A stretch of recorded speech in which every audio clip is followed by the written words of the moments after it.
శ్రీ వెంకటేశ్వరస్వామి మహత్యం గురించి ఒక చిన్న కథ.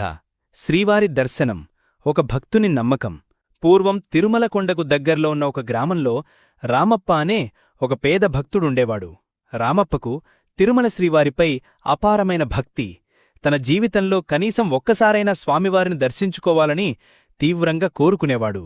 కాని అతని పేదరికం, వయస్సు అతన్ని తిరుమలకు వెళ్లడానికి అడ్డుపడేవి. రామప్ప ప్రతిరోజూ ఉదయం లేవగానే తన ఇంటి ముందు నిలబడి తిరుమలవైపు చూస్తూ చేతులు జోడించి, ఓ గోవిందా, ఓ వెంకటేశా, నిన్ను దర్శించుకునే భాగ్యం ఎప్పుడు కలుగుతుంది స్వామీ అని ప్రార్థించేవాడు. అతని మనసు నిండా స్వామిపై ప్రేమ, నమ్మకం ఉండేవి. ఒకరోజు గ్రామానికి ఒక స్వామీజీ వచ్చారు. రామప్ప ఆ స్వామీజీ దగ్గరకు వెళ్లి తను కోరికను తెలియజేశాడు. స్వామీ, నాకు స్వామివారిని దర్శించుకోవాలని ఉంది, కాని నా దగ్గర డబ్బులేదు.